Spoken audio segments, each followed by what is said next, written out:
Bom dia! Como chama esse dia? Bom dia! Esse bom dia ele tem um nome e o nome dele é sempre presente. Bem, ele está presente para mim hoje, está presente para você? Bom dia! Qual o nome que nós podemos dar para essa frase? Uma pequena frase que pode fazer a diferença na sua vida e na minha vida. Bom dia. Como que nós possamos dar esse nome para bom dia? O bom dia que se chama hoje. O seu bom dia se chama hoje. O meu bom dia se chama hoje. Porque o bom dia, ele é hoje. E quando a gente fala bom dia, que se chama hoje, quando você chegar 10 ou 11 horas da noite, ainda é hoje, se o Senhor permitir. Vai ter coisas que você vai tentar fazer agora, hoje. E tem coisas que você não vai conseguir fazer pela manhã. Tem coisas que você não vai conseguir fazer pela tarde. Mas ainda a noite continua sendo o hoje. Mas não vamos pensar lá à noite, não. A não ser que esse vídeo chegou para você à noite. Então você vai entender que esse bom dia se chama hoje. Vamos pensar no momento agora que você está ouvindo esse áudio. O hoje, o que você tem para fazer hoje? Trabalhar? Amém. Glória a Deus. Estudar, lutar contra as suas vontades e fazer a vontade de Deus. Pedir força para pegar a palavra de Deus, meditar.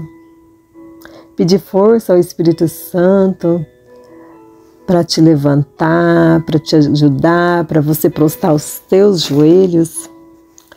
Pedir força para você chorar, porque há dias que você está querendo até chorar. Sabe aquele choro maravilhoso que a gente tem com o Espírito Santo? E hoje você ainda não conseguiu chorar? Bom dia que se chama hoje. Gente, lá na França, né? Eu fiz aula de francês há muitos anos atrás, na minha adolescência, né? Bonjour. Bonjour, comment ça va? Eu estou perguntando, bom dia, como você está?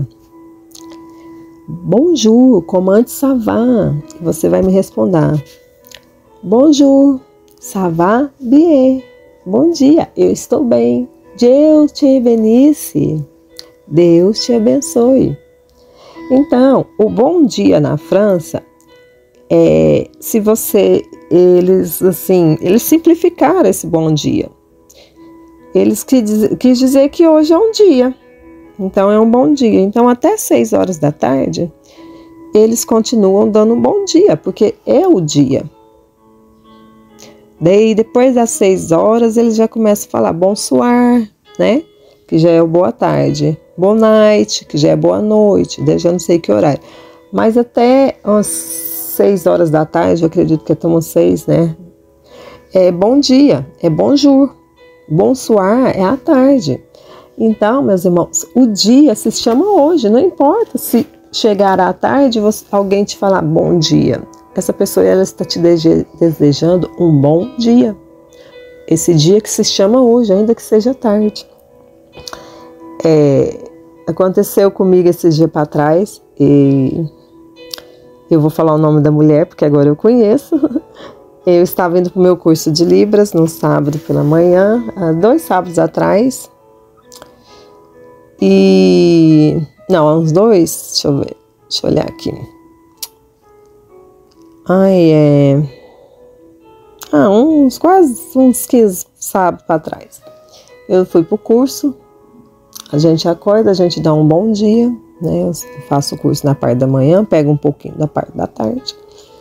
E eu saindo do curso, né, tem uns outros alunos de outra turma e a gente sai ali daquele curso. E a hora que eu saio, eu vejo uma mulher né, que também é uma aluna, né, aparentemente, sim, deve ter uns 40, uns 50 anos por aí, né, e essa mulher, ela tá caída ali na calçada e as minhas amigas, os outros amigos ali de vista ali do curso, que não era da minha turma, estão ali em volta, né, ali eles já estão tentando chamar o bombeiro e ela tá ali caída na calçada. E eu também já entro ali, já fico com eles ali. E não pode levantar, porque tinha que esperar o bombeiro, né? E foi um tombo tão simples. Ela foi subir na calçada, caiu, ela não sabe explicar, né? Então a gente não sabemos o que vai acontecer. Mas ela teve um bom dia na parte da manhã. Mas a hora que ela saiu, ela já teve um contratempo, né? E eu falo para eles que eu precisava pegar o ônibus, né? Eles já estavam esperando o bombeiro. E a hora que eu tô saindo para ir pegar o ônibus, Deus fala assim, volta lá. E eu volto lá. E o Senhor pede, né, para orar por todos aqueles que estavam ali naquela volta. Orar por ela. Orar pelos, né, pela equipe de socorro que estava vindo.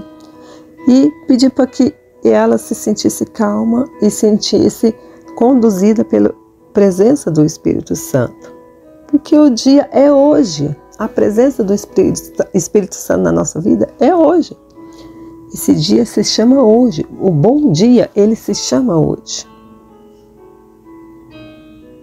E quando você chegar e falar, chegar ao horário, o Senhor permitir chegar à noite, você falar boa noite, ainda é hoje, essa boa noite ainda se chama hoje. Nos últimos segundos ainda dá tempo de você fazer alguma coisa que se chama hoje. Jesus na cruz, ao lado de Jesus, alguém nos últimos segundos aproveitou o dia de hoje. Aquele homem, um pecador, aquele homem, ele se arrependeu nos seus últimos segundos de respiro e de fôlego de vida. Ele aproveitou os últimos suspiros e fôlego de vida de Jesus na terra, mas também aproveitou seu último suspiro de fôlego de respiro na terra. E ele pede ali perdão. Ele entra em arrependimento em segundos. E Deus ali concede a ele, Jesus ali entrega para ele o quê?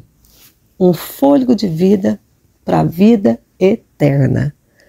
Um segundo que ele pediu em fôlego de vida, talvez ali estava até difícil de respirar, ele recebe um fôlego de vida para a vida eterna, no paraíso com Cristo.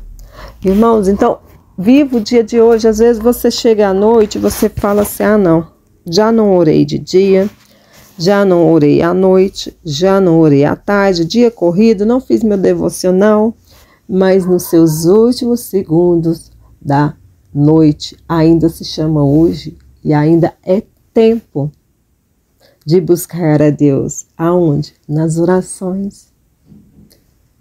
É tempo de fazer algo que você precisa fazer. Mas em um segundo dá tempo? Se for com a presença de Deus, sim, você vai fazer. Amém? Fé, foco, perseverança, insistir. Não desistir. Quando a gente fala não persistir, insistir e não desistir, isso tem que ser na vontade de Deus. Porque há momentos que a gente vai persistir, insistir e não desistir, mas daí não é a vontade de Deus para as nossas vidas. A gente tem que parar. Senhor, é para mim perseverar? É para mim insistir? É para mim, né, não desistir? Se Deus fosse, não, nesse propósito eu não escolhi para você, então você não vai perseverar nisso. Você não vai insistir nisso. E você vai desistir. Agora, se for um propósito de Deus que Ele tem para sua vida, e qual que é o maior propósito que Deus tem para as nossas vidas? Primeiro é o quê? Você ser grato. Primeiro é você reconhecer a misericórdia de Deus. Depois é você aceitar Jesus como Filho de Deus, como seu único e suficiente Salvador. E persistir nisso. Depois, ouvir a voz de Deus, a boca de Deus através da palavra de Deus, através da Bíblia. E essa é uma das maiores vontades de Deus para as nossas vidas. O que Deus quer que nós façamos? Meu cachorrinho está aqui comigo. O que Deus quer que nós façamos aqui com a palavra de Deus? Perseverar, insistir e não desistir de meditar na palavra de Deus. Atar ela aqui no teu coração. Trazer ela para dentro do teu coração. Porque o teu coração ele é enganoso. Mas quando você insiste, persiste e não desiste de meditar na palavra de Deus, ainda que seja duro, ainda que seja difícil, e principalmente quando você lê com a boca, você traz para dentro do teu coração que é enganoso um alimento cheio da palavra de Deus, e quando você abre a boca, você vai falar daquilo que o seu coração está cheio. Porque se a gente não enche ele com essa palavra, mesmo a gente enchendo o nosso coração, ele ainda é torpe, ele quer ainda trazer ímãs negativos, ele quer trazer a soberba, ele quer continuar com orgulho. Mesmo assim, ele é assim, mas se você enche o seu coração, se você alimenta ele com a palavra de Deus, o alimento para o meu coração e o seu é meditar na palavra de Deus. Porque lá está falando que nós precisamos atar no nosso coração. E quando fala para nós atar a palavra de Deus no nosso coração, está dizendo que nós precisamos alimentar. E deixar esse imã da palavra de Deus ser vivo e eficaz e grudar aqui no seu peito, do seu lado esquerdo. Para que quando for o momento de você falar, você vai falar do que o teu coração está cheio, daquilo que ele alimentou. Ainda que recebeu setas, ainda que recebeu mágoas, angústia, ainda que recebeu calúnias, ainda que você errou e pecou, essa palavra, ela vai estar atada no teu coração. E daí sim, um bom dia que se chama hoje vai te dar outra oportunidade de novamente alimentar dessa palavra. A Bíblia é a boca de Deus para nós aqui, meus irmãos. Por que a Bíblia é perseguida? Tem um louvor, gente, eu não estou falando mal do louvor, mas esse louvor o Senhor já falou comigo desde quando ele começa. Eu, pelo menos, quando eu já fui estudar, quando eu já fiz prova, você já viu que tem aquelas provas de raciocínio lógico? Quando você está naquelas provas de raciocínio lógico, o que a gente fala lá? Quando você tem a frase de negação e de afirmação. A negação, eu vou falar assim, ninguém explica Deus, tá? Ninguém explica Deus. Essa é a negação. Mas se eu quiser fazer essa frase em afirmação, que eu tenho certeza que quando fala ninguém explica Deus, eu tenho certeza que tem alguém que explica Deus. Eu tenho, meus irmãos, eu não sei vocês, mas eu tenho. Eu tenho certeza que Jesus veio como homem para explicar Deus. Não como você quer entender, mas ele veio para explicar Deus. Ele veio para explicar que o amor de Deus ele é incondicional por nós. Nós não conseguimos entender o amor condicional. Mas falar que ninguém explica Deus, quando você fala que ninguém explica Deus, você está excluindo Jesus. E Jesus não é ninguém, Jesus é tudo. Jesus é alguém maior do que todos nós. Jesus, ele explica Deus. E depois vem falar assim, ninguém explica Deus. Não, meus irmãos. A Bíblia, para mim, ela não é ninguém. A Bíblia é um instrumento, é um livro, ela está de papel. Mas aqui, nessas letras, a boca de Deus, a boca de Jesus, a boca do Espírito Santo sendo falada aqui. E a Bíblia explica Deus. A gente tem que tomar cuidado para falar assim, ninguém explica Deus. Jesus, ele veio e ele explicou quem é Deus para a minha vida e para a sua vida. Em todas as parábolas, em Gênesis, a palavra de Deus em Gênesis explica sim para a gente quem é Deus. A palavra de Deus explica para a gente quem é Deus. A Bíblia não é ninguém, gente, ela é alguém.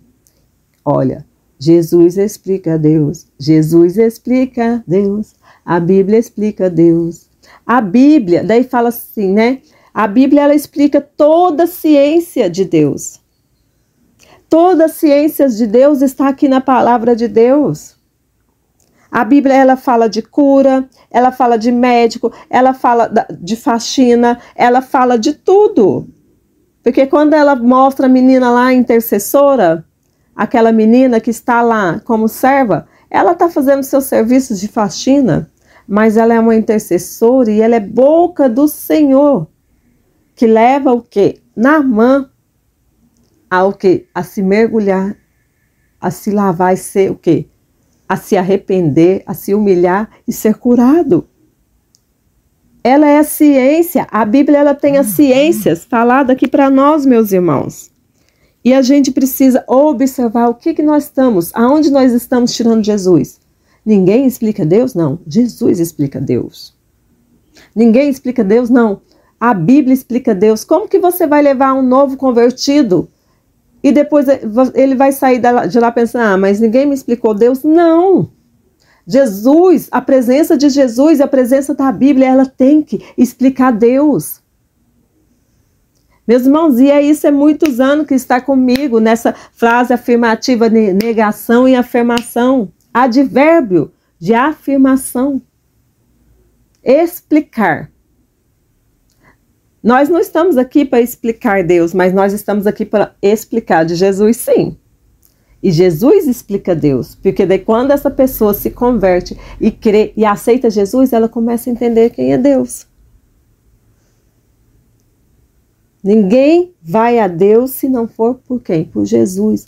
A Bíblia tem a ciência, ela fala de animais, ela fala de água, ela fala de planta, ela fala de fogo, ela fala de barro, ela fala do oleiro, ela fala de tudo. A Bíblia, ela fala do céu e da terra e ela ainda fala do inferno.